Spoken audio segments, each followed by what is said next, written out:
Executor is the best dueling class in Nightreign that allows you to do top DPS and stay safe all the time once mastered.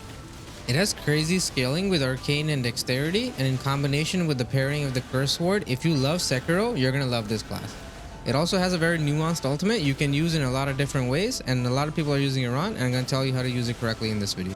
We're gonna be learning how his skills work, what weapons you should be using, what passive you should be taking, what relics you should run on him, and also at the end we'll talk about his team composition and final thoughts. So his passive is called Tenacity, and the way it works is a little bit weird. It says receive boost after recovering from status ailments. So this is only going to activate when you yourself are afflicted with a status. So if you get poisoned or scarlet rotted or bled out or any of those, frostbite, you're going to activate this effect. Now what this is going to do for you is going to give you a 20% boost to your attack power, and it's going to give you stamina regen as if you had the green turtle talisman on you. It's going to last about 20 seconds. Now you might be thinking this is not a good passive, but remember you can use seppuku to increase your bleed buildup as well as giving yourself the extra attack power and getting the stamina regen at the same time when this passes. And with how good bleed is on him, getting seppuku is amazing. Now his first skill and his bread and butter is called the curse sword. Whenever you press the button, you're going to draw the sword, and whenever you press it again, you're going to put it away. And this has a basic 4-hit combo that does a decent amount of damage, but the sword does not have any status effects, so you don't really want to be walking around with it and doing damage. It's mostly just a block. Also, when you have it out, you move very slow. I see a lot of people just walking around like this. This is not the way to play Executor. You should only be using it when you need to block. Now while you have the sword out, you press the block button at the right time. It's going to do like a Sekiro parry. With enough parries, it's going to get charged up and also stagger the enemy, and then you can do the charge move. Also, your dodge will be step to the side or step to the back whenever you have the sword out. Now a lot of people don't know is the animation to take out or put away the sword also has the parry timing, so you can store the charge up attack for later. And finally, his ultimate is called Aspect of the Crucible Beast. You're going to turn into a beast, get a light attack chain that has a big shockwave at the end. You're also going to get a heavy attack chain that's slower, does more damage, and also has a big shockwave at the end. And then if you use your big ultimate attack, it's going to do this claw attack, but it's going to take you out of the beast form, so always use it at the end. You're only going to be in the form for a limited time, so only use that right at the end. While in this form, using the block button will do a huge sound wave AoE that does a lot of stagger damage to the enemies. It can also revive your teammates, and then you can also get relics that heal yourself when you're using it. You also get a huge amount of HP when you're using this form, so you can survive bigger attacks that normally you would die to. So he has one of the most complex ultimates in the game. The two things that define the playstyle of the Executor is your curse sword and also your ability to apply status effects.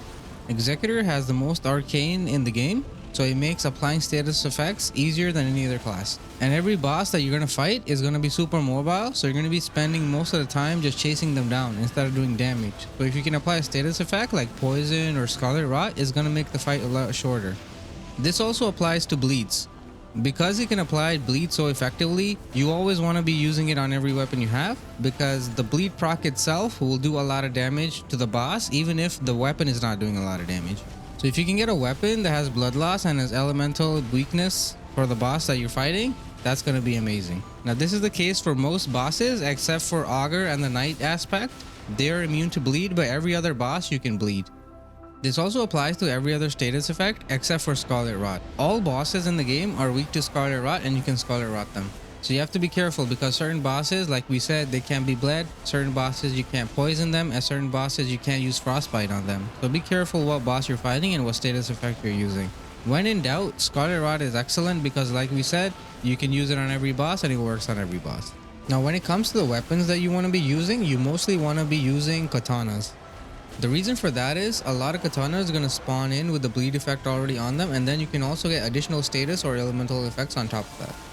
The best weapons are going to be Hand of Millennia, Rivers of Blood, Reduvia. Anything that has innate bleed on it is going to be excellent for your main DPS. Then you can have another weapon to apply status effects because you apply them so fast, and switch back to your bleed weapon.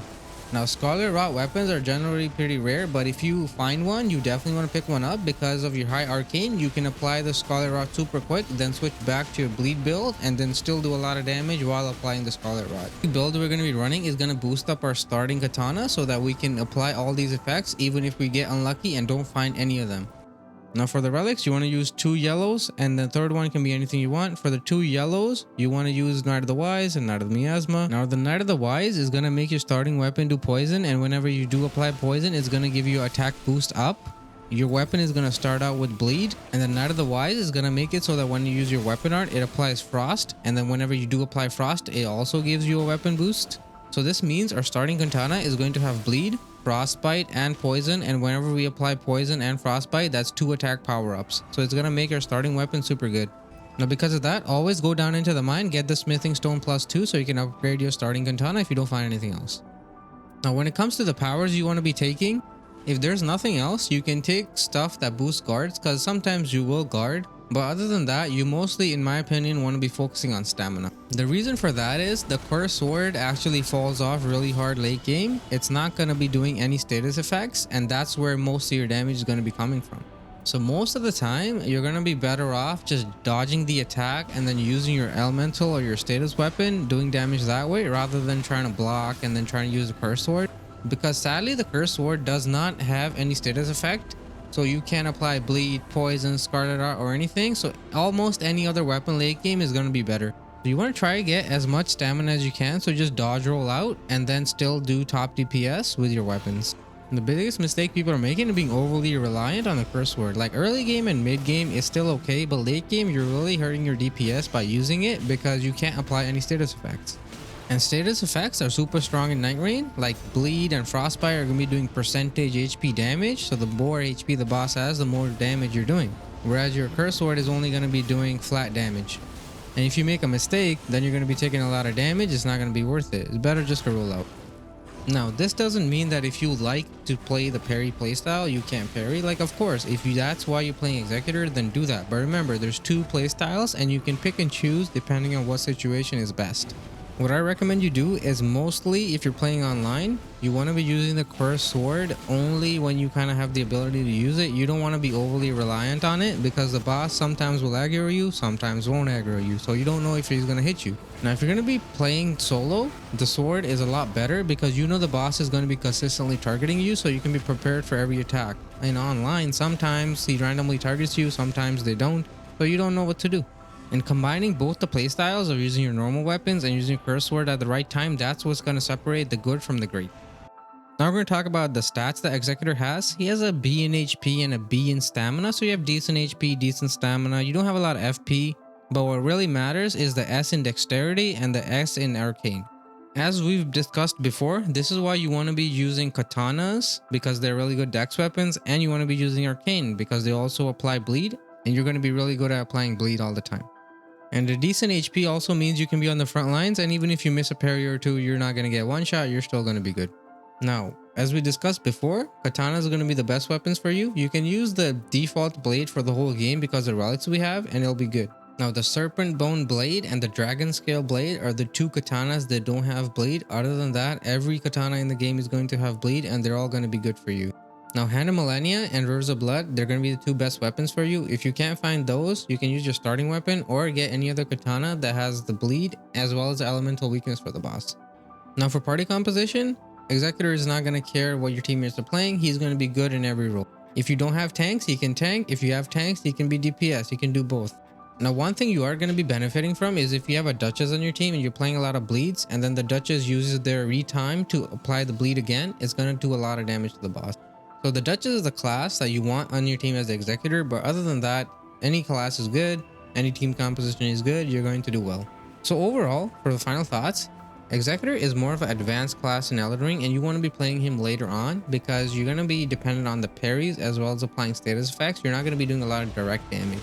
So for example, you're not going to have the Wylder's passive that's going to save you. You're not going to have the high poise damage of the Raider that's going to interrupt the boss. You're not going to have the high HP of the Guardian to survive a lot of hits. So I recommend you play with other characters that are a little bit easier to get into, and then once you learn the boss's patterns, then Executor is really going to shine because you can then parry them and you can dodge roll out of them. I'm going to be making more of these guys, so if you like the video, subscribe for more, and you can comment down below any other recommendations that you have. Thanks for watching.